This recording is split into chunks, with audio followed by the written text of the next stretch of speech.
And your husband, and you have absolutely earned the right to give voice to your testimony this afternoon, if you will. Your name? My name is Catherine McCullogh, city of Laguna, Niguel for 19 years. First, I'd like to commend the officers in my state. I always will say, coming up in Orange County, I'm going to experience just for being black.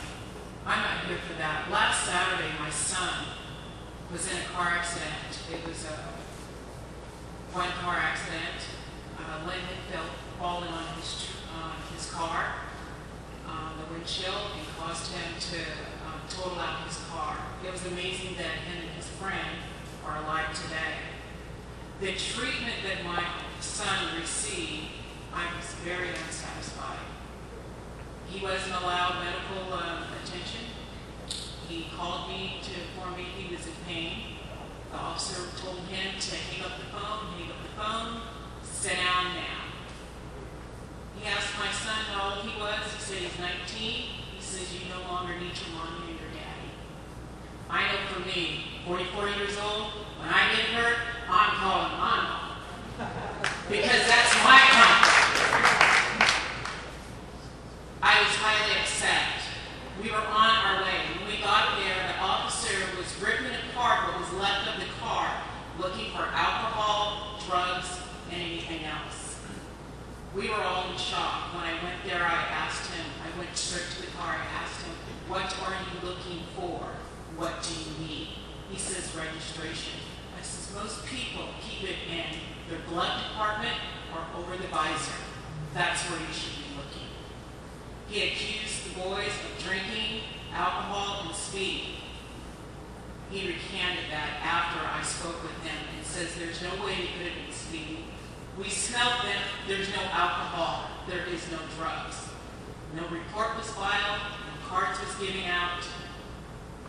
They went on their way. Approximately 8 to 10 officers came by. I asked them 3 times, are they going to file a report? They said no.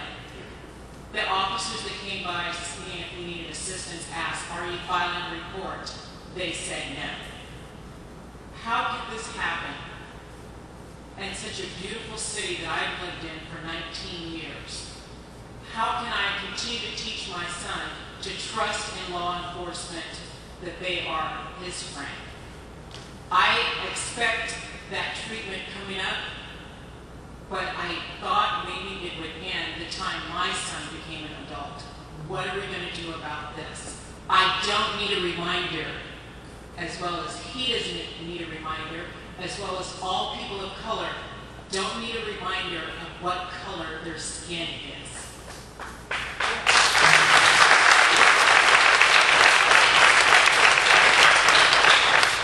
And I'm going to trust that he did eventually get some medical attention. His father and I took him.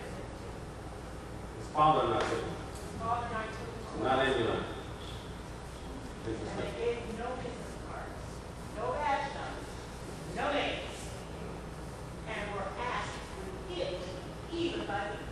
They gave him no information. Former Mayor of Lake Forest, by the way, Catherine McCullogh. Good afternoon. My name is Irvine. I'm from the city of Westminster, where I live and work. Been married for 22 years, 2 sons, ages 20 and 17. I personally have been stopped by the police department coming from Anaheim going home. The officer was traveling in the complete opposite direction from me, made a U-turn as he passed me. Once he pulled me over, I asked the officer, what was I doing wrong? And he told me that you had the light that illuminates your driving license was, well, my license plate was not visible. So really, he didn't have a reason to stop me.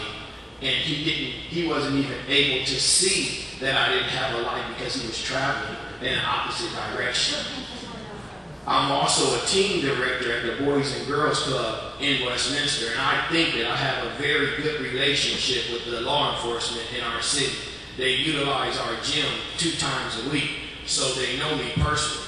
My sons, who happened to come visit me at work and pick the car up one afternoon, and I went out to the car, and I noticed the police car turn around because my sons might dress a certain way, but the officers had no idea about their hearts. And I told my sons, this officer is going to stop you. In less than 3 minutes, I received a phone call from my son saying, Dad, they pulled me over. Would you come? I got in the car, I went over there, I said, why did you stop my sons? And you know what? They didn't have an answer. They were in the wrong place at the wrong time.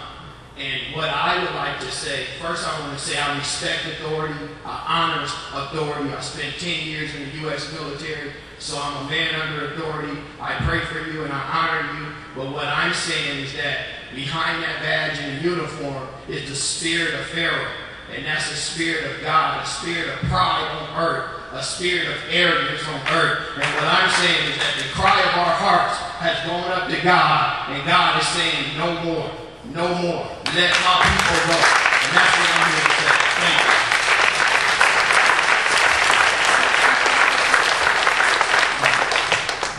My name is David Lopez. I'm a criminal justice teacher at the secondary level. I have also taught classes at the police academy on cultural diversity and gangs.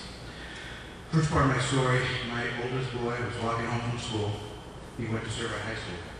And he was stopped by a police officer and he was asked, where are you going? And I said, I'm walking home. He goes, you look like a gang member. Well, my son called me. I proceeded to the location and I asked the officer, why are you stopping my son? He looks like a gang member. Well, since I've been working gangs for 20 years, I know what a gang member looks like. I said, officer, you're wrong. He said, better train me. Secondly, gentlemen, since I've taught cultural diversity at the police academy, it is incumbent upon you, as the chiefs of the fair cities, to impress upon your officers the seriousness of the situation in the community. I have been to police academy classes where they got up to the subject of cultural diversity, and I could hear officers laughing and smirking in the back, thinking it was a joke. You must take it seriously. Secondly, I have been on calls with other officers on the community where the person was Spanish speaking primarily. And the comments were, well, just another spit with a license, without a license. With that type of attitude, it's very hard to gain some type of trust in our police officers in the community. So it's important to hire officers who not only understand the language, but understand the culture of the community. Thank you.